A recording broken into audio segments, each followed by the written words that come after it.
Welcome back to my channel. तो आज की वीडियो का टॉपिक है ब्लड ट्रांसफ्यूजन थेरेपी क्या होती है। तो हम देखते हैं। तो सबसे पहले हमारे पास जो है पैक्ड रेड ब्लड सेल्स है। अब हमारे पास ये किस लिए हम देखते हैं, जबकि हमारे पास हीमोग्लोबिन और ऑक्सीजन बाइंडिंग कैपेसिटी है, अगर उसके अंदर कोई इफेक्ट आ रहा है तो उसकी वजह से हमारे पास क्या होता है, अगर आप RBCs देंगे किसी भी पेशेंट को तो उसका जो HB है वो रेज होगा +1 पर यूनिट। तो पर यूनिट के हिसाब से अगर फ़र्ज़ किया किसी कोई भी पेशेंट है उसका HP नॉर्मली आपके पास अगर 8 है तो आप उसको अगर 3 यूनिट ब्लड देंगे तो उसकी वजह से हमारे पास जो उसका HP इंक्रीज़ होगा वो 8 to 11 होगा। इसके बरक्स हमारे पास जो हीमेटोक्रिट है वो पर यूनिट के हिसाब से +3 का इफेक्ट पड़ता है।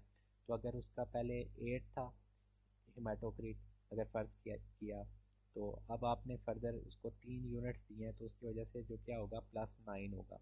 तो वो जो 8 और 9 को आप मिक्स करेंगे तो हमारे पास क्या होता है 17 आएगा। तो हीमेटोक्रिट +3 होता है और हमारे पास हीमोग्लोबिन जो है वो +1 के हिसाब से बढ़ती है पर यूनिट के हिसाब से। तो क्लिनिकल यूजेज में हमारे पास हम कब देख सकते हैं, एक्यूट ब्लड लॉस की कंडीशन है या सीवियर एनीमिया का पेशेंट है तो उसके अंदर हम क्या देते हैं, पैक्ड रेड ब्लड सेल्स देते हैं।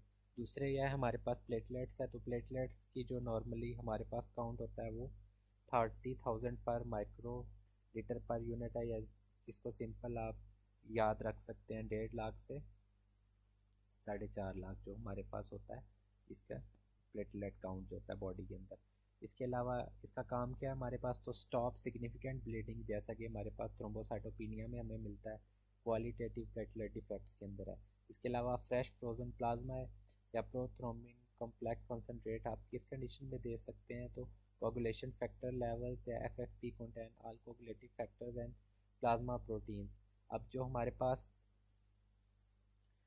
फ्रेश फ्रोज़न प्लाज्मा है उसके अंदर हमारे पास क्या है, सारे फैक्टर्स जो होते हैं वो मौजूद होते हैं। अगर फ़र्ज़ किया किसी कोई ऐसा पेशेंट है जिसके अंदर हमारे पास फैक्टर 8 की डेफिशिएंसी है या फैक्टर 9 की डेफिशिएंसी है या फैक्टर 10 की डेफिशिएंसी है, तो उसमें आपने तो वो स्पेसिफिक जो फैक्टर की डेफिशिएंसी है सिर्फ वो ही देना है। लेकिन अगर आपके पास दूसरा कोई ऑप्शन आप अवेल करना चाहें तो उसके लिए आप क्या कर सकते हैं, फ्रेश फ्रोज़न प्लाज्मा या क्रायो प्रेसिपिटेट जो है आप वो दे सकते हैं।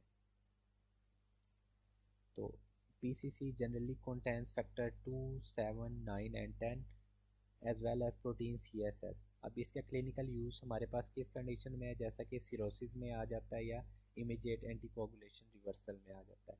क्रायोप्रेसिपिटेट्स हमारे पास क्या है, जो है contain fibrinogen, factor 8, factor 13, warfarin and fibronectin हमारे पास जो है उसमें मौजूद होता है।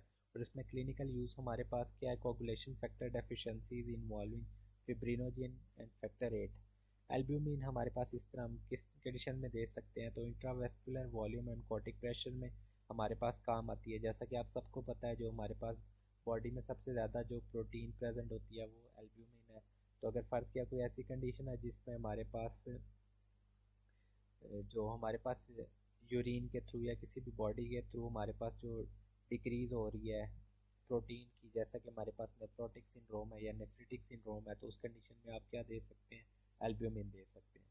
तो इसका हमारे पास क्लिनिकल यूज़ क्या है, पोस्ट पैरासिंथेसिस या थेराप्यूटिक प्लाज्माफेरेसिस कंडीशन में आप दे सकते हैं। Blood transfusion risk include infection, transmission, transfusion reaction, transfusion associated circulatory overload, pulmonary oedema, hypertension हो सकता है, या transfusion related acute lung injury है जिसे हम ट्रॉली बोलते हैं वो हो सकता है। इसके अलावा आयरन ओवरलोड हो सकता है, हाइपोकैल्सीमिया हो सकता है, हाइपर कैलीमिया हो सकता है। तो ये बहुत इंपॉर्टेंट है। हमारे पास जो साइड इफ़ेक्ट्स हैं आपको इनको भी बहुत इंपॉर्टेंट है जो आपको याद करने चाहिए।